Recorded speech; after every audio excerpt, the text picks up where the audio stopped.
This is Steve Zeltzer with Workweek, and the issues facing working people in this country and in California, the Bay Area, are growing deeper and deeper. Housing, healthcare, education, toxic environment, war, all these issues are affecting working people. And today we have a Teamster, retired Teamster, Jovanka Beckles, who's joining us, who's running in the East Bay. And we're going to go over some of the critical issues and working people that and where she stands on these issues. So welcome to our show, Jovanka. Thank you so very much, Steve. It's a pleasure to be here. Appreciate the invitation. So Jovanka, why don't you talk about who you are and your work? Well, yeah, Jovanka Beckles, and of course, not of course, but I do like to always be clear about my pronouns. So I use she, her pronouns. I am a 34-year mental health professional. 23 of those years, I have been providing wraparound services for Contra Costa children and families. I'm a children's mental health specialist for 23 years. So rank and file, Teamster, all that time. My goodness, I migrated here with my parents when I was 9 years old from Panama. So I'm immigrant. I became a citizen when I was 16 years old. I goodness, I got my bachelor's degree from Florida A&M University and later got an MBA in marketing. Um, I got into, I never thought about getting into politics. Even all those years as a child and as a teen, of always feeling like life should be fair and I should do what I can to make sure life is fair. I was that kid on the playground who always intervened when I saw other kids bullying other kids. I was that kid who believed that, no matter how different someone was from me, they were still a beautiful human being. But I still never thought about politics. I didn't necessarily grow up in a political family either. My stepfather was in the Air Force, and we lived a little bit of everywhere. But what I did see was that regardless of how um, overtly people were with regard to, being equity and being equal, because, it was a military installation. There was a lot of very subversive racism that I didn't really notice until I became, in my 20s after I left for college. Um, but I noticed I always appreciated the fact that people were at least there was an attempt to treat people equally. But it still was not a political household. It wasn't until I was doing this work as a children's mental health specialist that I started to notice all of the inequities. I started to notice all of the racism, and I started to notice how the struggles of families that weren't being cared for, that I started to see all of the resources that I initially had when I started working for the county um, dwindle. I noticed all these things. I heard all the stories of families struggling to pay rent, struggling to stay housed, struggling to stay out of the carceral system. I saw all these things firsthand, but it wasn't until my wife and I were the victims of a home invasion that I realized what was missing. And so, although I was providing mental health services and providing resources for families to help improve their quality of life, it wasn't until that moment when my family had two men with guns in our home, threatening to hurt us. And then when they got to my son's room, they saw all of the different, things that he had. They literally, I've never seen anything like this, not even in the movies. I've never seen anything where these young men looked at each other, looked around his room, then looked at each other and said, "Wow, it must be nice to be loved." That moment will never leave my mind because it showed at that moment when although we were still, suffering from PTSD for years after that, it really showed that our young people in this community, in this society, are feeling not loved, right? They're feeling like society has thrown them away, and they were feeling that they didn't have what they needed in life to thrive. So it was after that, a few months after that, that I decided, I think what's missing, I see what's missing. What's missing was policies. What was missing was governmental policies and safety nets for these young men that had them feeling like they needed to hurt other people. And so Oh, that's okay, when I got into politics. well, the issue of healthcare, and you've been a mental health care worker Mhm. in California. Um, Governor Newsom and the people that you're running against say that they're for healthcare, but there is no public healthcare. You have Sutter, you have Kaiser, you have UC now, all privatized healthcare systems that make profits, that run it as a profit system. And the Democratic Party supports them. The Democrats have said that they were for single payer in California. Right. The unions have not really been fighting for single payer to get rid of privatized healthcare in California. Where do you stand on that? Because you're running against people who say that they're for healthcare. How is your program different than the other candidates around healthcare in California? I suppose the program is different because I'm the only one who's not taking any corporate money. I'm not taking lobbyist money. I'm not taking money from the healthcare industry, from the insurance industries. I'm not taking their money. And so that's the difference. When we look at the current California state legislature, we have a supermajority of Democrats. In essence, as you stated, right? But so why, if Democrats say we are about healthcare, why have we not had it yet? Well, I always remind people to follow the money. Follow the money of where the people are getting their campaign finance Well, from. Governor Newsom was at a dinner uh, during the COVID pandemic, Right, paid for by the Hospital Association. The people that the workers are fighting. There have right. been strikes at Kaiser. There have That's been right. strikes at Sutter. They're trying to Right. shut down all debates. That's right. There have been UC is fighting the workers. They're engaged in union busting against the workers, but they're spending hundreds of millions of dollars to buy hospitals in Correct. San Francisco and San Diego. That's right. You think UC should be in the hospital business? Well, I just don't think that healthcare should be, first of all, a commodity, and it definitely should not be privatized, because that's when it becomes monetized, right? And so I believe that our government, should be paying for our healthcare. So I guess the simpler way Well, of saying we that is pay that for it. I mean, healthcare working should people be, pay for it, but apparently they're not getting it. they're And they're not paying, getting the and then workers benefit. pay for it out of their salaries. I mean, Right. when they negotiate, we're putting more and more money into the insurance companies and not to wage increases because Right. basically you're spending more money for your private health care than you are in single payer. How would you get single payer? Because apparently in California, despite the words of the politicians that they're for health care, the reality Right. is we have privatized healthcare in California, and even University of California, which is supposed to be a public institution, is getting into the healthcare business, is in the healthcare business, and you have we're spending more for healthcare but getting less. Exactly. Again, you have to elect people who are refusing any of those dollars, and you have to follow the money, as you just showed by with the example of the UC system. So we get there by electing people who are corporate free, by electing people who have a history of fighting on the right side of these types of issues.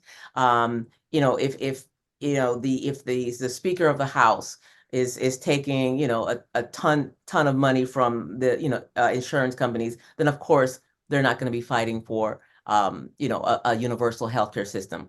And so even though everyone's talking about, yes, this is what we need to do, they often don't follow up with it, because of the money factor, right? Money is always a factor in these cases, and if we follow it, we will see who we can actually trust to follow through with a universal healthcare system. Well, in California, the SEIU has over 700,000 members. The unions have a lot of members, but the unions, many of them, are not fighting for public health care. What's going on in the trade union movement? Because we have enough members, labor, to push for a public health care, yet it's not happening. What's going on? Do you think why is that happening? And why aren't the unions pushing for public health care? That's a good question. I know that there have been, the healthcare unions like, the nurses, the California Nurses Nursing Association, CNA. They were pushing for it. They've been fighting for it for the different iterations of those bills. I know NUHW also, brought forward a bill. But their bill SEI. actually sets up another commission, Right, right. That's right, not to institute public health care, but to stall it. Scott Wiener, who's a major proponent of it, is for privatized health care. right. It seems like band-aids and also That's more right. time to study when basically these HMOs are running the healthcare system That's right. and they're controlled by these politicians. That's right. That's They that's control the that's right. politicians. And and I know it just sounds so simple when I keep reiterating the point that that's why we have to elect corporate free candidates like myself. And I'm the only one in this race who is that, because I will follow through with that. And you're right. There are a few unions um that unfortunately it's more of a stalling tactic, unfortunately. But and then you have CNA who have been, in this fight for a long time with different versions of the bill. But Um, it seems like there has to be a rank and file movement. I mean, the CNA, yes, although indeed. it pushes for it, it's There it not is. with the rest of the trade union movement and rank and file. It's Right. mainly the CNA, and the CNA is only one union among all kinds of workers. But Right. the other question I wanted to go on is the toxic dump sites. In Mm-hmm. your district, they're in San Francisco, where I'm at, Hunters Point and Treasure Island, radioactive dump site. It Right. seems these toxic dump sites are in communities of color, poor working class, poor communities. Always. Uh, and Always. and the governor and the Department of Pesticides and Toxics, these agencies, OSHA, are not protecting the residents and the workers at these sites. And people are getting sick. They're not getting health care. They have to fight for their health care. They're getting cancer, all Right. kinds of contaminants. That's right. And then you have also the refinery Right. burn-offs, flares constantly going on, and these oil companies are getting away with it. Right. It seems like the whole issue of toxic dump sites and also the refinery spills in the East Bay, criminal. People are Exactly. dying, and nothing happens. There's no That's criminal indictments. You think these executives at these oil companies should be put in prison? right. Or you Yes, think you absolutely, absolutely, because it's criminal. It's criminal to not take action. And it's criminal to know what you're doing and continue to do it. So absolutely. People. why aren't they being prosecuted? I mean, it seems like every day there's another flare up. I mean, in other countries, in Right. Japan and Europe, they don't have this problem that we have in Right. the United States. So it seems like these oil companies control the politicians. Newsom, Yes, the Democratic Party, they get away with basically poisoning people every day in the East Bay. I that's mean, every right. day there's another flare up. There's another release of toxins, and yet you think that these companies should be public? That we shouldn't have private ownership of the energy industry? I agree. I definitely agree with that. That the energy industry should not be, private. It should be in the hand, it should be a public entities. And that's something that I fought with along with many other community groups, grassroots groups. East Bay DSA was one of the groups that I was working with and partnering with to hold PG&E accountable. Um, That's and another one. so PG&E. They PG&E, burn up exactly. people, and then Governor Newsom wants to give more money for us to pay to keep Right. Diablo Canyon open. Right, In other right, words, they had a the legislature almost unanimously right, voted to give them billions of dollars right. to keep Diablo Canyon open, a nuclear facility which is run down. I mean, we the ratepayers are now paying to keep Diablo Canyon open. You think that was a scam to keep Diablo Canyon open? Listen, I think that, and I people are going to hear this recurring theme from me corporate free and why it's so important. We are not going to get anything. We're not going to get the protections we need. We're not going to get the safety needs that we need if we keep electing people that are not so corporate free. So they know that people know that when we get it and we start electing corporate free candidates, they know that their days of of just shafting us and endangering our lives is going to be over, because we're going to actually have people who didn't take their money and who are going to hold them accountable, just like we've held Chevron accountable here in Richmond. Have they been held accountable? I mean, they're still, you know, Well, I mhm, mean, really, yeah, I don't think my own view is I don't think these companies can be held accountable because they're for profit. They right, make money by not taking care of maintenance. They make money exactly, by not, exactly. and the agencies, Fair Air Quality Control Board, the executives of those agencies are Mhm, corrupt. In fact, they covered up, they fired workers who were uh, exposed that documents were being destroyed right, at that agency, and those workers were fired, whistleblowers who said you that's can't right, destroy documents. Uh, and there are politicians who sit on that board, and they allow these executives to continue to cover up that's right. the criminal activity of these companies, it seems. That's why there's a movement. That's why there's a movement, Steve. And people are waking up to the fact that there is a serious correlation between all of these folks that are not who've been elected to protect us, who are no longer who are not doing that, but instead are protecting the bottom line of these really dangerous entities and companies.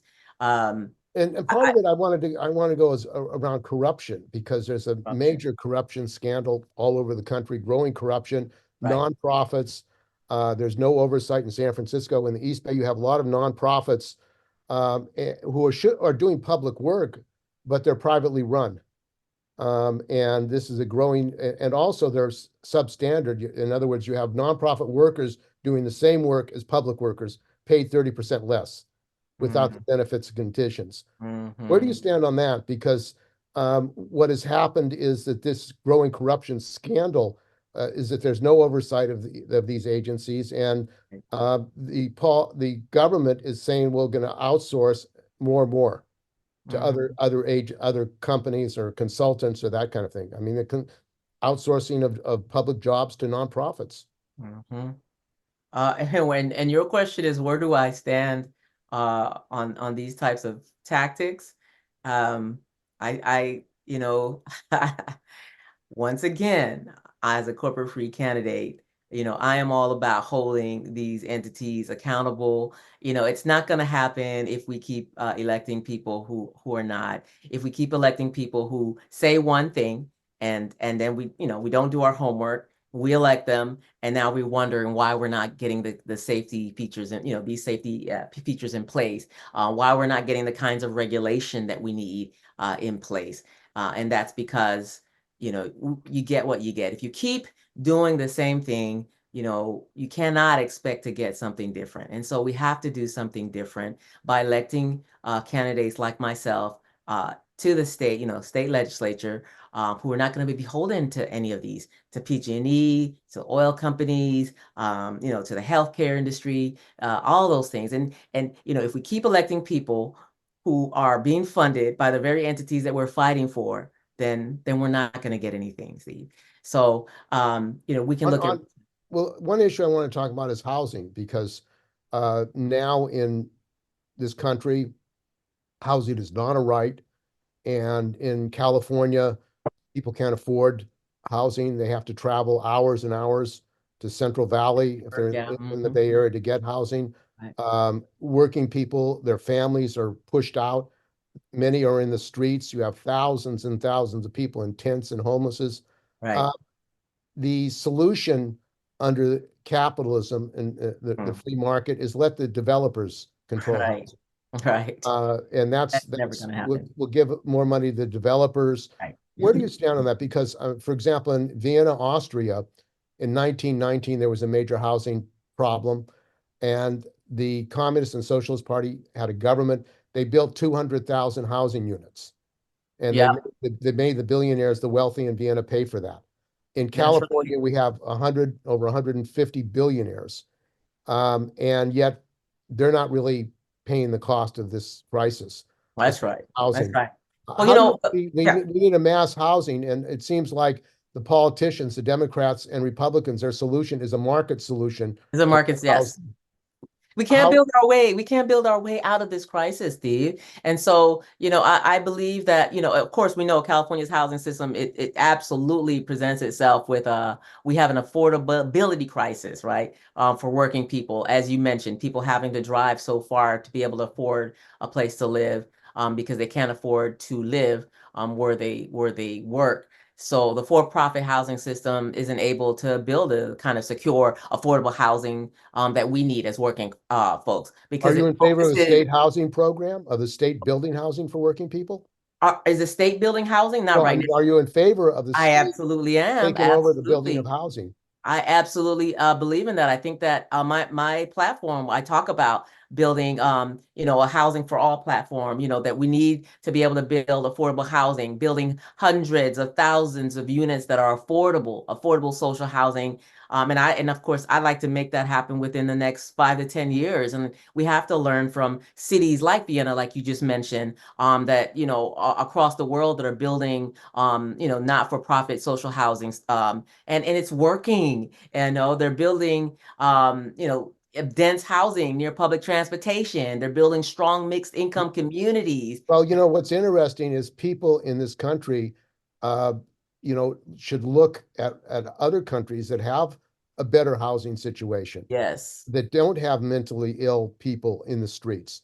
In the United States, there's a reason for it, that that's people right. are suffering in this country, don't have housing. That's right. If they have mental health problems, the stress and everything else, Right. they're not being taken care of. And in fact, they want more prisons and jails Right. as the solution. As a solution. That's right. And that solution hasn't worked. So once again, you keep doing the same thing, expecting something different. That's the definition of insanity, isn't it? We can't continue to do that. There are a lot of folks who are are mentally ill on the streets. You do have a lot of vets that are out on the streets who are suffering from PTSD, having difficulty maintaining housing. And so, of course, Well, and on top of that, I mean, the healthcare privatized. There yeah. aren't enough beds for mental health. And Highland Hospital Mm, had a situation where it was privatized, and they didn't have PPE for the workers, and people were getting COVID. mm. And privatization of the healthcare system is even exacerbates the problem of getting healthcare to people. That's right. That's right. We're doing the same thing, hoping for something different. We have to do something, um, you know, in way different, the opposite of what we've been doing. We have to be able to make sure that we change the definition of affordability. It's insane. Once again, doing the same thing, hoping for something different. The definition of insanity. It's insane to think that we can build our way out of an affordability crisis. It's insane to think that the definition that we currently have is going to be able to help with this affordability crisis that we currently are, this mess that we're in.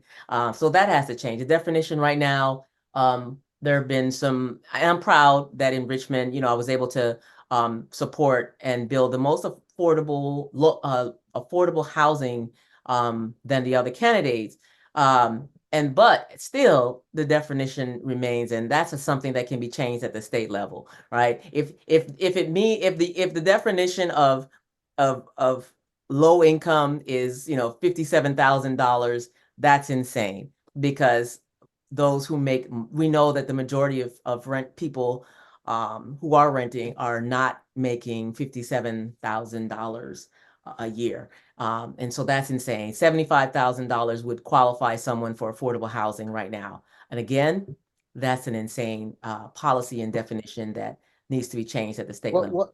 One of the things, another issue is the subsidies for billionaires. There was a situation of the Port of Oakland, Donald Fisher, uh, who is the owner of the Gap, got a bill passed by the state legislature to subsidize a stadium at Howard. The ILWU is fighting that. What do you think about politicians or the state subsidizing billionaires for development projects like the stadium? Uh, I mean, that's Again, insane, crazy. Can't keep going in this crazy, insane direction when we're subsidizing billionaires, but we're not subsidizing people who are making under $57,000 a year. It's insane, and I'm tired of it, and that's why I'm running. People might think, well, I'm insane because if I think that I'm going to be able to, with the little bit of money that I'm raising on a grassroots level is going to help me to get a seat. Well, I think that we're about to show them that people are actually understanding the well, insanity that we're in, and we're ready to change that. well, It's Nancy Skinner voted for that yeah, for in the legislature to give Donald Fisher, the billionaire, money to build a stadium, that's unfortunate. and when the schools don't have enough money and Right, everything else. right. The other Schools issue, don't have enough money. People, cities don't have enough money. It is insane, and that is unfortunate to hear because it's really time that we start subsidizing the people that actually need it and not the billionaire class. But it is fascinating how we think that subsidy to billionaires is called well, I don't know, whatever you call it, but subsidy to poor people, is called socialism, and that's a bad thing. That's a bad thing to subsidize poor people. But we're providing socialism and subsidy to the billionaire class right now. So that's unfair, and that's actually crazy and insane. and one of the issues of Richmond has been charter schools in California, in Richmond, in the state of California. We're giving tax money to charter schools. It's a two-tier system. The subsidizing, they're owned by billionaires. Many of the charter schools are owned by the wealthiest. The, Okay. you know, the where do you stand on that? Because embedded in California law now, and Tony Thurmond, who's from Richmond, is in Yeah. favor of charter schools. Do you think that the state and the public should be subsidizing charter schools? And I mean, where do you stand on charter I, schools? I just don't believe that we should be subsidizing billionaires, point blank. I think that we need to be subsidizing the people that actually need the help, and that's the poor and working class families. Um, I believe that I'm a big proponent, I'm a big fan of public schools. And that's why, when I was on the Richmond City Council, we wanted to be able um to do our part. And so we did, there wasn't a moratorium on new charter schools in Richmond, because we believe that the majority, the money that is there, the little bit of money that we're all fighting for, the little bit of crumbs, should go to our public school system. And unfortunately, when we siphon away money from public schools and give it to charter schools, which are owned by private, billionaires. What we're doing is we're crippling our public school Yeah. system, and I'll be a champion for ensuring that our public schools are funded fairly, the way that it should be, the way that it should be to create, a highly educated society, and not a bunch of schools in our inner cities that are struggling to make ends meet, that are struggling for simple things like books and supplies. It's not right. And of course, Larry Ellison, who owns Oracle, was built a charter school right on its campus Mm. in Redwood City. So you've Right, got a billionaire using our money, taxpayer right, money, to build a right. charter school, and he picks and chooses who goes in that charter school. It's the That's right. privatization of education. Privatization, exactly. It's it is a movement, and it's one of those movements really that's kind of happening under the radar, and people aren't really aware of what's going on. Well, I think one of the problems is that the California Federation of Teachers and the CTA have not had a political campaign to ban charter schools or to fold charter schools into public schools. In other Mhm. words, it's accepted now. They supported a initiative supported by the head of Netflix, Reed Hastings, Mhm. lowered the percentage required for money for construction, but also it allowed charter schools and it took away actually the Field Act protection of charter schools. They build them on sites that are dangerous. Mm. actually charter schools. So Wow. it's and co-location, where they take a public school and then they grab rooms from it. In so you're actually stealing from a public school I've rooms seen it. by a charter school. So Yep, that again is destroying public education. exactly. Another issue that has come up is OSHA in California. Nancy Skinner was, in the state legislature, yet there are less than 200 OSHA inspectors for 18 million workers in California. Mm. Mm. Workers can't get an OSHA inspector Mm. at Tesla. There are not very few inspections, and Mm. workers are afraid to call even OSHA for Right, fear of retaliation, getting fired. exactly. Newsom and the legislature, apparently it's okay to have an OSHA agency that doesn't have enough staff to take care of workers, to protect workers in health and safety, particularly at toxic dump sites. I don't Hmm. know what has happened in your area as far as OSHA and these toxic sites, the cost to workers, and it seems like it's a major failing and refusal of the state legislature to deal with the fact that OSHA is being destroyed. If you starve out departments, if you starve out in a department, you get to say, we don't know what happened. And so, OSHA, it's unfortunate, of course. And in Richmond, we've got several toxics. We have the biggest one, of course, the AstraZeneca site. And then you mentioned at the beginning of this broadcast that, right, Hunters Point in San Francisco. And I want to just commend the community for fighting. It's a lot of work, it's a lot of energy. Some people think it's not even, it's a waste of time, but I really commend the community for fighting to keep that toxic site that we have here in Richmond, keep developers from building on it, because down the road, when people start getting cancer, they will have, laughed all the way to the bank and left town. Well, I Um, mean, the situation at Hunters Point and Treasure Island, that was pushed by Nancy Pelosi, Dianne Feinstein, Willie Brown, Gavin Newsom to build condos on a radioactive dump site. I yeah, mean, when they're on top of radioactive you're on material. top of And it, they right? spent over $1 billion in remediation. Tetra Tech, they lied, they committed fraud. A couple of managers went to jail, but Mm. workers get sick. People in the community Mm-hmm. have plutonium in their bodies Mm. from that site. You can only get it Mm. at a site where it's brought in because of military vehicles or Right, military ships. right, And yet the cover up continues. The state has not done an investigation of the residents and the workers. Workers have been fired for making health and safety complaints right. at the Hunters Point and Treasure Island site. And again, the state of California, both the Democrats and Republicans and the governor have covered it up. There's been no prosecution. There's been no investigation.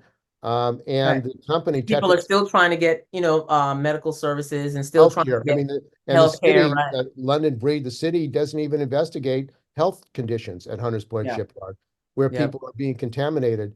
right, And there was a hearing, and they didn't. The health department said they didn't know what was going on as far as doing surveys of the workers and residents of Hunters Point Shipyard and Bayview. Of course, if it was Pacific Heights, if it was a rich community, they'd be on. exactly, exactly.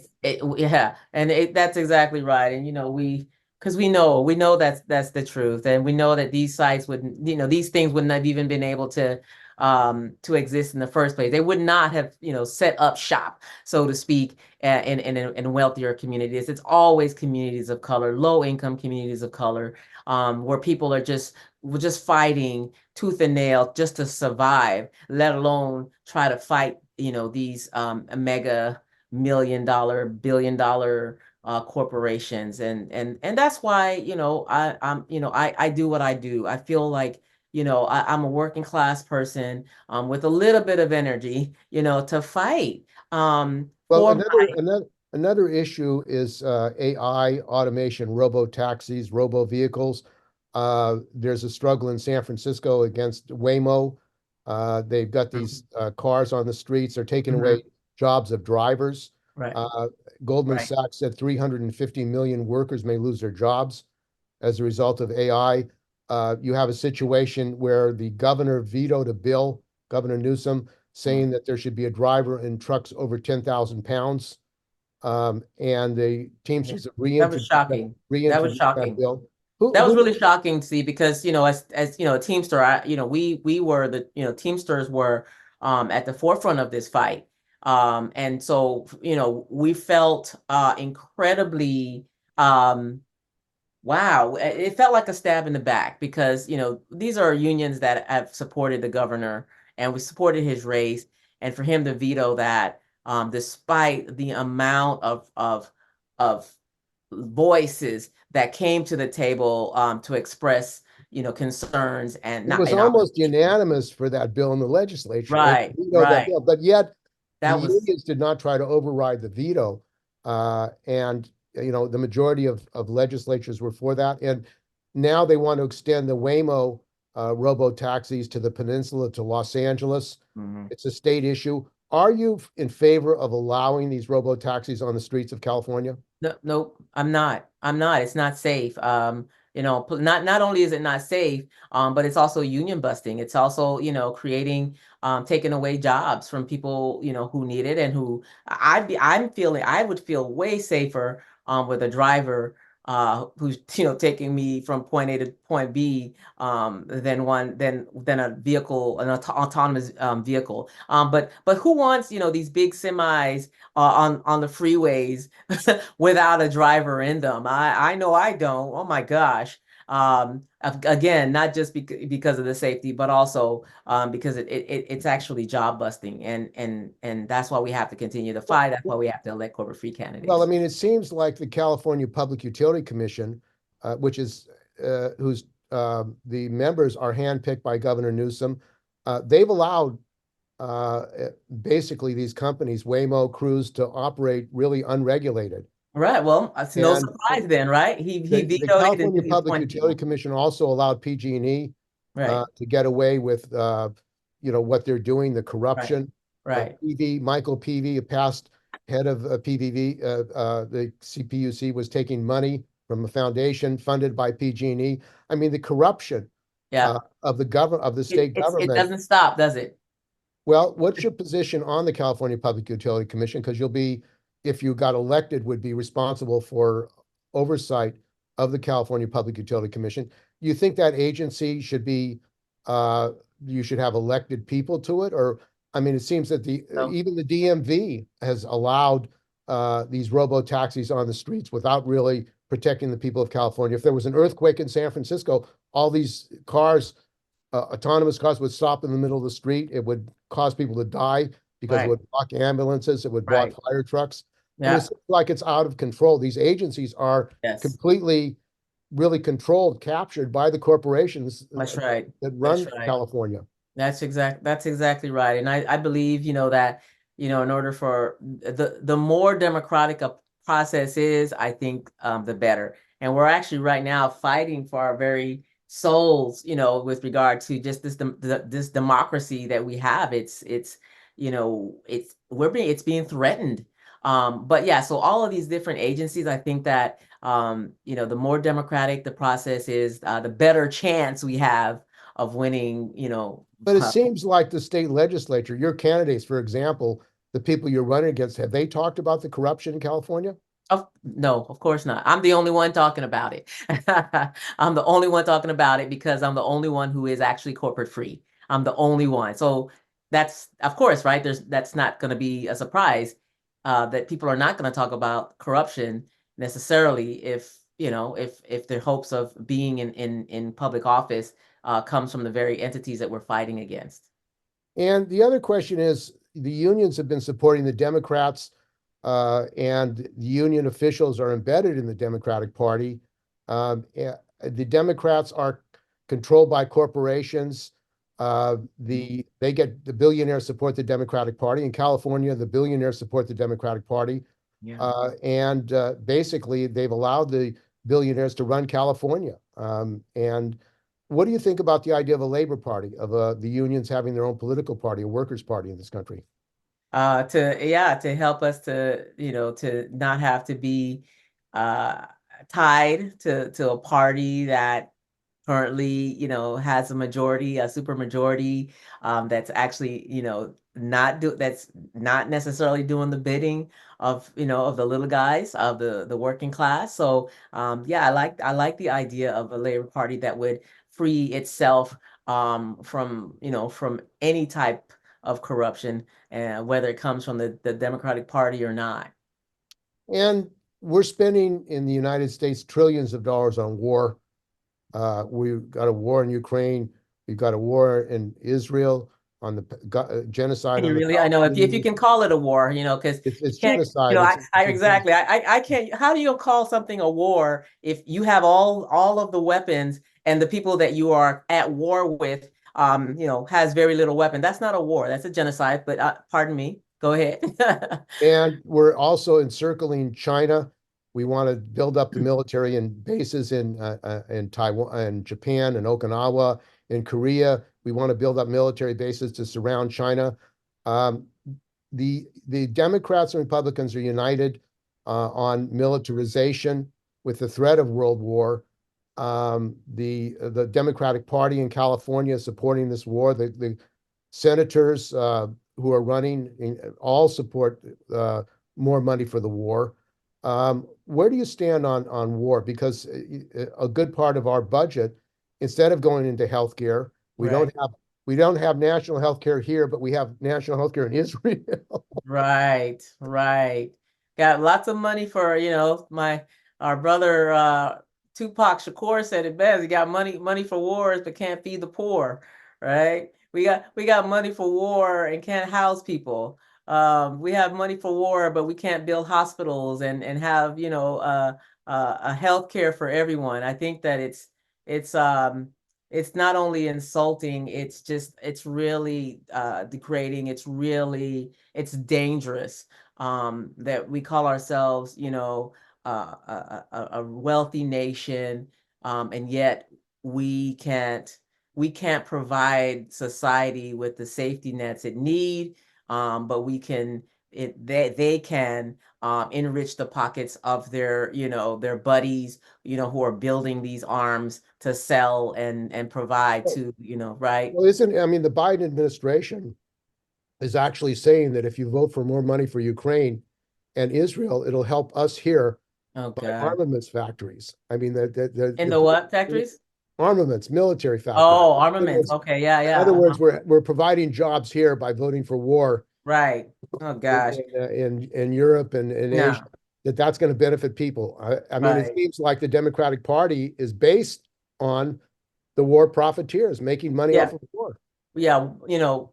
Bombing people, being complacent to genocide, creating wars and dysfunction throughout the world doesn't make us safer at all. It actually increases, the possibility of those wars coming right here on our soil. And, that's a really scary thought, first and foremost. But my goodness, yeah, And the war does not genocide, equal I mean, peace. the genocide that you're talking about and people are talking about in Gaza, apparently the California Democratic Party is silent on this. Hmm. The politicians are, a lot of politicians don't want to say that word genocide, That's right. yet that's That's, really what's going on. that's exactly what's 20,000 going people on. killed, hospitals 25,000 being children bombed, alone. and Alone. hospitals being bombed, schools Right. being bombed. Uh, International crimes, right? And yet, and the U.S. politicians are responsible for that. They vote for it. The Congress people vote for the money and vote for these wars. That's right. Well, I'm really glad Barbara Lee's the only candidate in the Senate race, the U.S. Senate race that's talking about it. I'm glad she is. I'm glad that activists are forcing the conversation. Just recently at the California Democratic Convention, activists shut it down because, and rightly so, they believe that we cannot continue business as usual while being complacent to the genocide of a group of people. It's just really wrong. So the activists and the majority of those activists are actually delegates to the Democratic Party. So that's why they were actually even able to be in there to protest the silence of the Democratic Party. But I mean, the Democratic Party has been a party of war. I mean, the Vietnam War, the war in Iraq, and we bombed Iraq, we bombed Syria, we bombed Libya, the arms that were released, the migration, mass migration, immigrants are being attacked. And also there's a rise in the United States of fascism, Hmm. Nazis and fascism. Hmm. What do you think about the rise of fascism in this country and the danger of a coup? There was an insurrection, Right? an attempted insurrection, and there's a possibility that there could be another coup attempt in the United Absolutely. States. Are you Um, concerned about the rise of fascism in the I United am. I am. Look at what just happened recently in Tennessee. They were marching, Nazis were marching, the very same day that they were talking about just, racism, and they were talking during Black History and uplifting, Black history and Black culture. And meanwhile, outside of their chambers, the was it Congress? Oh, what is the young man's name from Tennessee? Was actually from the Bay Area. Um, I can't think of his name right now. But yeah, he actually tweeted showing Nazis marching. We are in danger. Fascism is rising all over the world. And if we don't take back our democracy by electing corporate free candidates, we're going to be in big trouble. Our democracy is under attack, and fascism is not a cute name. It's a reality, and it's a dangerous word, and dangerous actions comes with that. And of course, the attack on immigrants, the attack on Asians, Right, the attack on blacks and brown right, people. right. Um, LGBTQ people, trans folks, yeah, yeah, that's right. I mean, all that. okay. Well, I want to thank you very much for joining us on Work Week, and I think we've had covered a lot of Covered a topics. lot. Covered a lot. So I appreciate that. This was fun.